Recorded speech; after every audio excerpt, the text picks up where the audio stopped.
spoke with John Fitch recently, and he still believes he firmly beat Rory their first time they fought. Is there a chance this could be Rory's next fight? You know what? I haven't talked to John. He told me he was going to retire.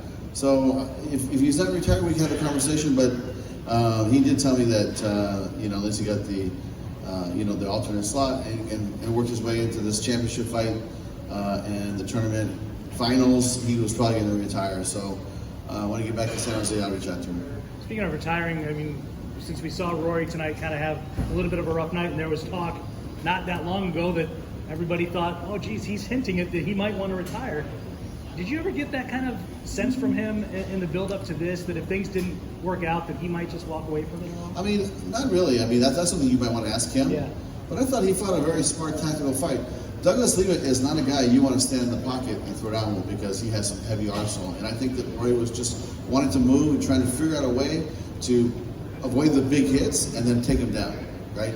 Push him against the cage and take him down. But that's from my opinion. But, I'm sure Rory will come up here at some point and you guys can ask him directly what the situation is. I think that he was a lot more focused in this fight than maybe the last fight or the fight before.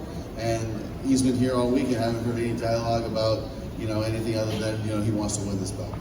So, two-part question. First, rumors are that Bob Backlund of CBS Viacom this year. I don't even want to make Bellator bigger and bigger. Is your thought maybe either tonight or even just 4 days CBS hosting Bellator card maybe 2020? Yeah, I mean, I'd like to say a couple of things. One, it's great to see Bob in the building. Bob is our CEO of Viacom CBS.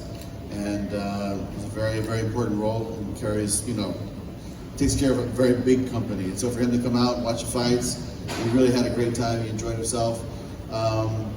As far as, the integration of how long and when and where, what the possibilities are, that's all premature because, until this thing is closed, it's basically business as usual, and they're probably going to wrap it up, from what I understand, in December or sometime in January, and then we can start having conversations with our partners, or our brothers at that point, and see where we can maybe increase the position here of this brand. Second part is, it was down heard from Lindsey Davis and even Kerry Melendez all climbing to get down to be a strawweight division. Mm-hmm. You are known for women's MMA. You're the one who brought it to the forefront, developed it. Is there thoughts of maybe 2020 expanding where, not a title, but at least a semi-division for 115 to at least get these started before we get stolen by somebody else? Yeah, you know what? I always said that, look, for Kerry Melendez, she came here, contracted to fight at 125. Hard for her to make that weight because she's just losing too much weight when she starts training. So, we'll put her in super fights. And same thing with Ava. We'll put her in super fights. Starting a whole division, I'm not sure, but finding certain athletes that we want to promote, putting them in fights that matter, and giving them opportunity to fight on a platform, I think that we will be in that business. What are your thoughts on Syed Awad's performance tonight? Obviously, he took the fight on short notice, but he has lost 4 in a row against studs. Having said that, so do you still view him as a viable contender for the lightweight division?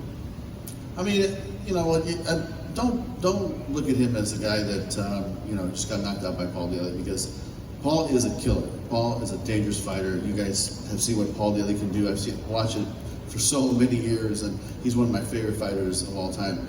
But Saad took a very tough challenge here today, and listen, he could go back on a 3 or 4 fight win streak. You never know. But I think that he did the best he could. Paul did what he does, and that's it. But don't judge Saad just on today's performance. I would say look at his overall body of work, but he's got to turn it around here pretty soon. But we're not going to count this one as a strike because he gets a pass for this one. Nick Newell lost a split decision tonight. How did you view that?